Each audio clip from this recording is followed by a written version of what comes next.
कैसे हो फ्रेंड्स। आज के लेक्चर में हम कैपेसिटेंस के बारे में थोड़ी और बातें करेंगे। उसके सिर्फ इक्वेशंस देखेंगे कि सिलिंड्रिकल कैपेसिटेंस में क्या इक्वेशन आता है। अगर मेरा कैपेसिटर स्फेरिकल है, बराबर है, तो उसके इक्वेशंस देखेंगे और कुछ न्यूमेरिकल्स गिनेंगे। ओके, तो यहाँ पे मेरे पास एक सिंपल कैपेसिटर है। एक सिंपल कैपेसिटर मतलब दो प्लेट है। ये दो प्लेट जो है, यहाँ पे पॉजिटिव चार्ज, यहाँ पे नेगेटिव चार्ज, बीच में कुछ नहीं है, एयर है, तो उसका कैपेसिटेंस का आपको इक्वेशन पता था, C is equal to epsilon 0 A by D। अच्छा, अब मैं क्या करता हूं, ये जो कैपेसिटर है, ये जो कैपेसिटर है, इस कैपेसिटर के अंदर इस कैपेसिटर को फिल करता हूं, पूरा का पूरा फिल करता हूं एक डाइलेक्ट्रिक मटेरियल से, जिसका डाइलेक्ट्रिक कांस्टेंट क्या है, K।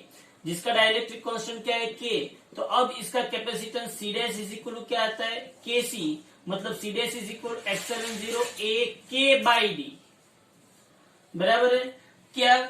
जब मैंने कैपेसिटर के अंदर क्या फिल किया, डाइलेक्ट्रिक मटेरियल फिल किया। ये क्या है, dielectric material, dielectric material fill किया, बराबर है। जिसका डाइलेक्ट्रिक कांस्टेंट क्या था, K था। ऐसा डाइलेक्ट्रिक मटेरियल मैंने उसके अंदर फिल किया, तो मेरे पास C dash is equal to क्या आया, KC आया, बराबर है।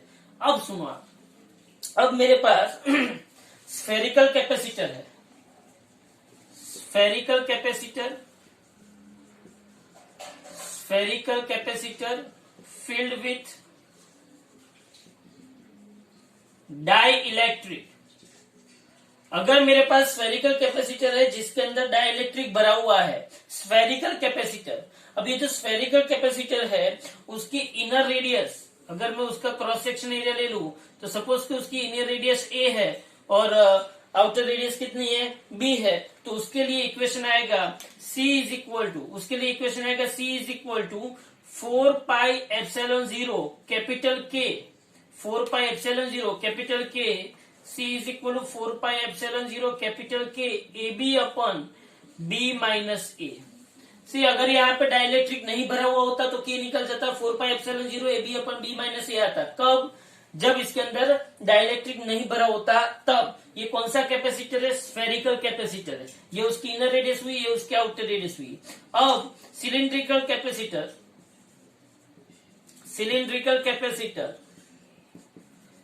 filled with dielectric.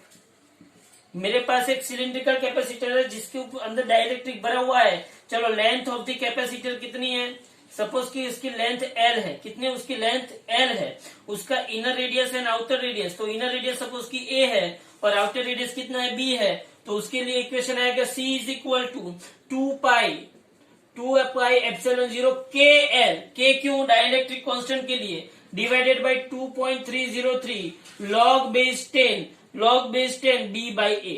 तो यहाँ पे आपके पास इक्वेशन है C is equal to 2 pi epsilon 0 KL divided by 2.3। See यहाँ पे अगर 2.303 log 10 ना लिखना हो तो हम यहाँ पे लिख सकते हैं 2 pi epsilon not KL divided by ln B by A, बराबर है। तो ये भी, तो ये किसके लिए है, सिलिंड्रिकल कैपेसिटर के लिए, बराबर। अब यहाँ पे देखो, आप ये सब तो अलग अलग प्रकार के कैपेसिटर की बात हो गई। अब आपको ऐसा बोला है कि effect of dielectric with battery disconnecting from the capacitor. Effect of dielectric with battery को क्या किया है, डिस्कनेक्ट किया है। मतलब effect of dielectric when battery is disconnected, या तो ऐसा बोल सकते हैं when battery is disconnected from the capacitor. अगर कैपेसिटर में से मैंने बैटरी निकाल दी है,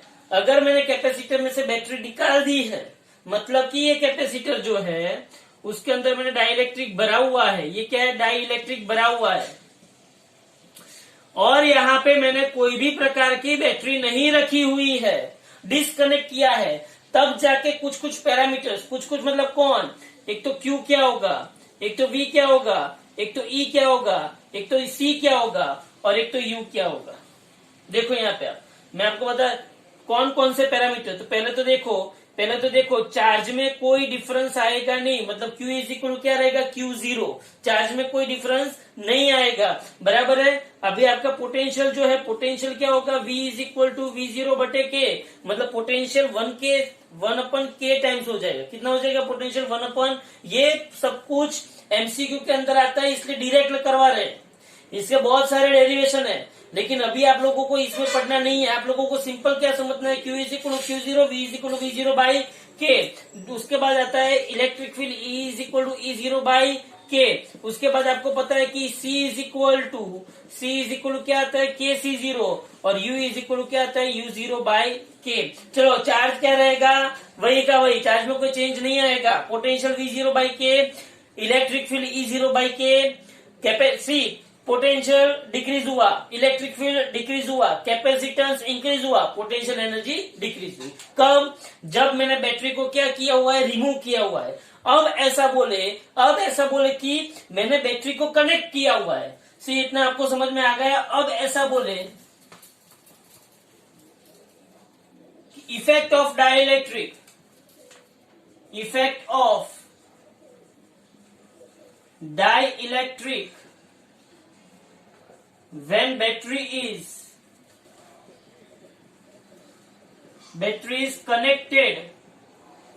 connected to the capacitor, capacitor के साथ बैटरी को कनेक्ट किया हुआ है, तब ये सब पैरामीटर के, यही सब पैरामीटर कौन कौन, Q, V, E, C and U, यही सब पैरामीटर क्या हो गए। अगर मैंने बैटरी को कनेक्टेड किया हुआ है तो बोलो यहाँ पे Q क्या होगा, Q होगा K टाइम्स ऑफ Q0। यहाँ पे Q क्या रहता था, कांस्टेंट, यहाँ पे Q क्या होगा, बढ़ जाएगा। कितने से बढ़ेगा, K से बढ़ेगा। V क्या होगा, V एज इट इज रहेगा, EB क्या रहेगा, एज इट इज रहेगा। कैपेसिटेंस तो बढ़ेगा ही KC0, और आपकी जो एनर्जी है वो भी क्या होगी, KU0।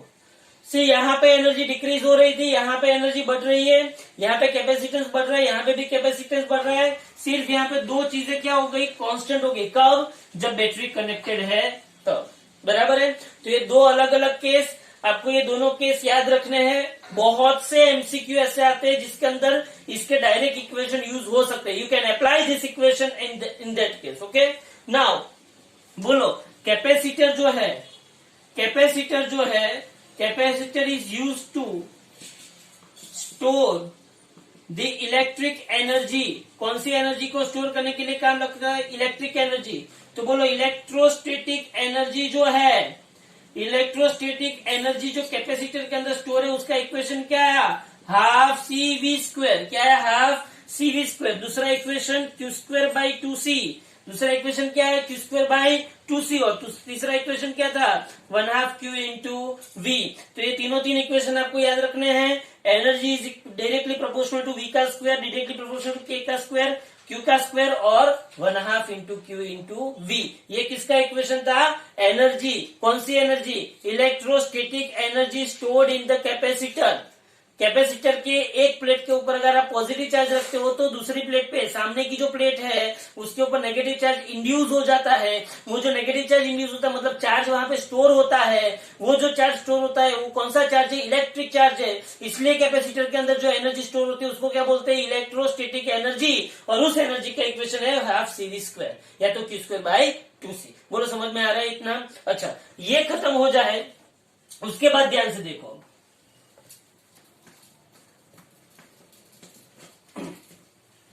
चलो उसके बाद हम देखते हैं। आपको ऐसा बोला गया, सी ये इक्वेशन एक्चुअली मैं डिराइव करना नहीं चाहता हूं, लेकिन आपको ऐसा बोला गया है कि एक ये कैपेसिटर है, मतलब एक स्फीयर है, उसका कैपेसिटर है, उसका चार्ज Q1 है, कैपेसिटेंस C1 है, इसका चार्ज Q2 है, कैपेसिटेंस C2 है। चलो इस पे पोटेंशियल V1 है और इस पे पोटेंशियल कितना है, V2 है। ऐसा दो स्फीयर आपको बोला गया, ये बराबर है। अब ये दोनों स्फीयर को मैंने क्या किया, वायर से कनेक्ट किया, कंडक्टिंग वायर से ये दोनों स्फीयर को मैंने कनेक्ट किया। तो क्वेश्चन ये है कि जब मैं ऐसा उसको कनेक्ट करता हूं तो पोटेंशियल सेम हो जाता है।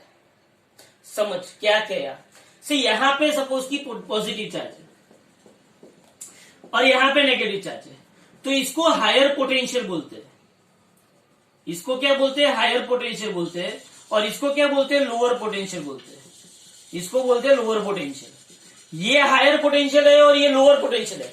जब इन दोनों के बीच में कुछ नहीं था, जब इन दोनों के बीच में कुछ नहीं था, तब ये चार्ज यहाँ पे ही था, ये चार्ज भी यहाँ पे ही था, कोई प्रकार का मोशन नहीं था।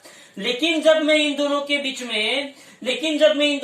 में क्या कनेक्ट करता हूं, एक वायर, कंडक्टिंग वायर कनेक्ट करता हूं, तब क्या होता है, तब समझना ध्यान से, तब क्या होता है, जो इलेक्ट्रॉन्स है वो हायर पोटेंशियल से लोअर पोटेंशियल की ओर जाते हैं। बराबर है। कब तक जाएंगे, जब तक दोनों के पोटेंशियल सेम नहीं हो जाते तब तक, जब तक दोनों के पोटेंशियल सेम नहीं हो जाते तब तक ये ट्रांसफर किसका, चार्ज का चालू रहता है। जब तक दोनों के पोटेंशियल सेम नहीं हो जाते हैं तब तक। तो जो कॉमन पोटेंशियल आता है, कौन सा पोटेंशियल, कॉमन पोटेंशियल। तो ये जो कॉमन पोटेंशियल का इक्वेशन है, जब, कब, ये कॉमन पोटेंशियल कब, जब इन दोनों स्फीयर को मैंने कंडक्टिंग वायर से कनेक्ट किया, तभी ये जो कॉमन पोटेंशियल आता है, ये common potential V is equal to क्या होता है, total charge, total charge. See, मैंने आप लोगों को बताया था Q इज इक्वल टू क्या होता है, CV, तो V इज इक्वल टू क्या होता है, Q बाई C। तो V is equal to total charge upon total capacitance. सही बात है। तो V is equal to total charge कितना हुआ, चलो इसके ऊपर चार्ज कितना था, Q1, इसके ऊपर चार्ज कितना था, Q2। चलो टोटल कैपेसिटेंस, इसका कैपेसिटेंस कितना था, C1, और इसका कैपेसिटेंस कितना था, C2। अब मुझे पता है कि Q1 is equal to C1V1 and Q2 is equal to C2V2। तो V is equal to C1V1 plus C2V2 upon C1 plus C2। याद रखना, मोस्ट एमपी सम कॉमन पोटेंशियल का। ऐसा एमसीक्यू आपको आएगा कि दो कैपेसिटर है, दोनों कैपेसिटर को मैंने कनेक्ट किया, कंडक्टिंग वायर से कनेक्ट किया, तो उसका कॉमन पोटेंशियल कितना होगा, V is equal to C1V1 plus C2V2 upon C1 plus C2। तो ये किसका इक्वेशन आ गया, कॉमन पोटेंशियल का इक्वेशन आ गया। उसके बाद देखो, ये समझ में आ गया आपको। अब उसके बाद देखो,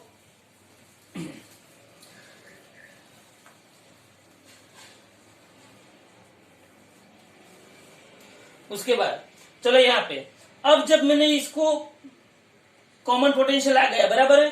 अब है टू कंडक्टर्स, दोनों को V1 एंड V2 पोटेंशियल है, उसको कनेक्ट किया, तो loss of energy most time P, ये थियरी है, इसका इक्वेशन डिराइव होता है, लेकिन यहाँ पे हम उसका इक्वेशन डिराइव नहीं करेंगे। लेकिन मैंने आगे की जो सिचुएशन बताई कि टू स्फीयर्स या तो टू कैपेसिटर्स, टू स्फीयर्स या तो टू कैपेसिटर्स, बराबर है। एक का कैपेसिटेंस C1, दूसरे का कैपेसिटेंस C2, एक पे पोटेंशियल V1, दूसरे पे पोटेंशियल V2, एक पे चार्ज Q1, दूसरे पे charge Q2 are connected by a conductor. जब वो कंडक्टर के थ्रू कनेक्ट होते हैं तब क्या होता है, ध्यान से देखो। आप चाहते हो कि मैं ये इक्वेशन डिराइव करूं, तो पहले यहां पे देखो, लेकिन अभी रहने दो, ये इक्वेशन जाने दो। अभी मैं आपको बताता हूं, connected by a conductor, then loss of energy, loss of energy का इक्वेशन डिराइव कर, मोस्ट टाइम पे लॉस ऑफ एनर्जी है ये थियरी बहुत इंपॉर्टेंट है। मेरा नेक्स्ट वीडियो जो होगा उसके अंदर ये थियरी मैं पूरी की पूरी डिराइव करने वाला हूं। जो बोर्ड वाले बच्चे हैं, जिसको बोर्ड कंप्लीट करना है, उसके लिए, जिसको गुजरात बोर्ड है या तो सीबीएसई बोर्ड है, कोई भी बोर्ड है, उसके लिए वो थियरी इंपॉर्टेंट है। लॉस ऑफ एनर्जी कितनी होगी, तो delta U is equal to U final minus U initial. तो delta U is equal to, यहाँ पे इक्वेशन आता है हाफ C1 C2 अपन C1 plus C2 into V1 minus V2 का स्क्वायर। है कुछ नहीं। इनिशियली जो एनर्जी थी, दोनों जब अलग अलग थे तब क्या था, 1/2 C1 V1 square plus 1/2 C2 V2 square. और फाइनली जो एनर्जी थी वो क्या थी, 1/2 C इक्विवेलेंट, और ये क्या होगा, V square. 1/2 C equivalent V square, या तो 1/2 C इक्विवेलेंट यहाँ पे क्या होगा, 1/2 C1 plus C2 into V square. तो U final is equal to 1/2 ये क्या था C1 प्लस C2, V याद, ये V आपको याद हो तो कॉमन पोटेंशियल क्या लिखा था C1V1 plus C2V2 upon C1 plus C2 का स्क्वायर। तो ये C1 प्लस C2 एक एक गए, तो यहां पे UF क्या होगा 1/2 C1V1 प्लस C2V2 का square divided by C1 plus C2। इस UF में से इस UI को जब मैं माइनस करता हूं तब मुझे ये इक्वेशन मिलता है। हाँ, एक छोटी सी थियरी है, लेकिन आपको ये इक्वेशन याद रखना है, delta U is equal 1/2 C1 C2 अपन C1 plus C2 into V1 minus V2 का स्क्वायर। ओके, तो ये आपको मिल गया 2 कैपेसिटर को जब आप कंडक्टिंग वायर से कनेक्ट करते हो तब कितनी एनर्जी लॉस होती है, ये इक्वेशन आपको मिला। बराबर है। अब यहां पे देखो,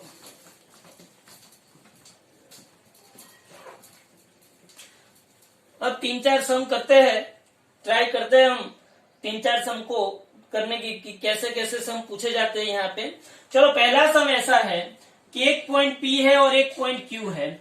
P पॉइंट पे पोटेंशियल कितना दिया है 10 वोल्ट और Q पॉइंट पे पोटेंशियल कितना दिया है -4 वोल्ट। बराबर है। और ऐसा बोला कि find work to transfer 100 electrons from P to Q। बहुत ही सिंपल सा क्वेश्चन, वर्क फाइंड आउट करना है। P से Q पे 100 इलेक्ट्रॉन को ले जाने के लिए वर्क आपको फाइंड आउट करना है। आप कैसे फाइंड आउट करोगे, ध्यान से देखो। बोलो, वर्क का इक्वेशन क्या है? वर्क का इक्वेशन है चार्ज मल्टीप्लाइड बाय पोटेंशियल का चेंज, या तो potential difference, charge multiplied by potential difference. अच्छा, बोले यहाँ पे चार्ज कितना होगा, तो यहाँ पे चार्ज कितना होगा Q इज इक्वल, मेरे पास इक्वेशन क्या है Ne, तो Q इज इक्वल N क्या, कितने इलेक्ट्रॉन है 100, और E क्या आएगा 1.6 इंटू 10⁻⁻19, तो बोलो Q क्या आएगा -1.6 इंटू 10⁻⁻70 कूलम आएगा।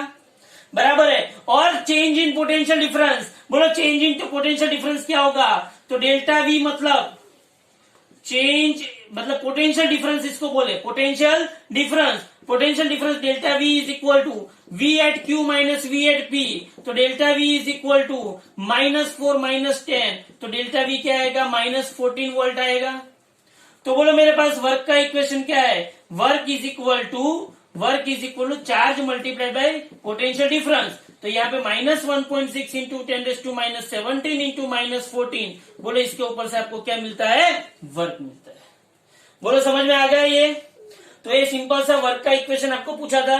दूसरा क्वेश्चन इसके ऊपर, बोलो समझ में आ गया ये? यहाँ पे दूसरा क्वेश्चन मैं आपको समझाता हूं, देखो ध्यान से। दूसरा क्वेश्चन क्या है,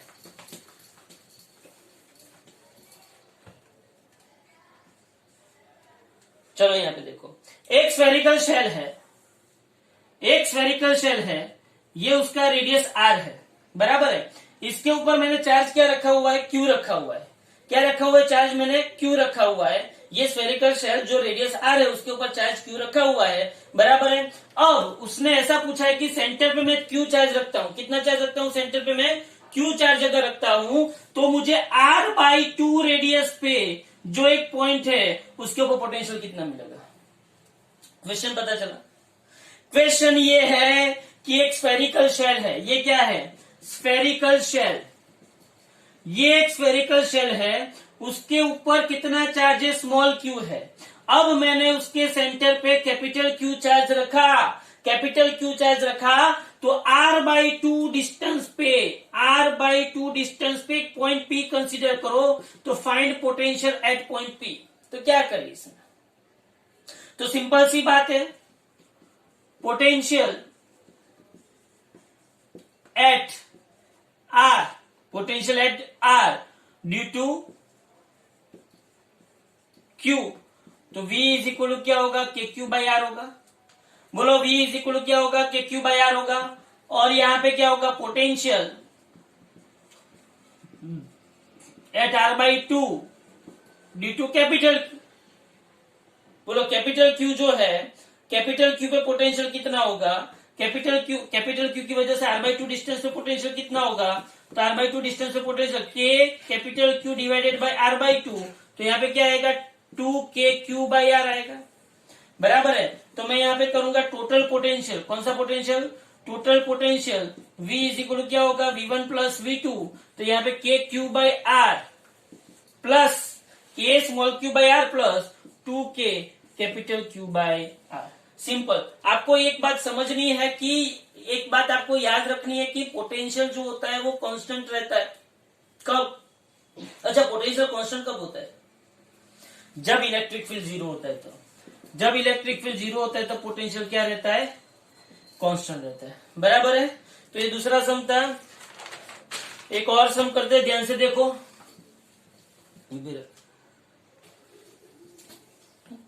चलो यहाँ पे देखो। अब हमारे पास ये तीसरा सम है, उसके अंदर एक पैरेलल प्लेट कैपेसिटर है। पैरेलल प्लेट कैपेसिटर, ये जो कैपेसिटर है उसका कैपेसिटेंस जो दिया गया है आपको 90 पिकोफैराड, और उसके ऊपर का जो पोटेंशियल दिया गया है वो 20 वोल्ट है। कितना वोल्ट है? 20 वोल्ट है। बराबर है। अब उसने ऐसा बोला कि एक कैपेसिटर के अंदर डाइलेक्ट्रिक मटेरियल को रखते हैं, बराबर है, तो कितना चार्ज इंड्यूस होगा। If we insert a dielectric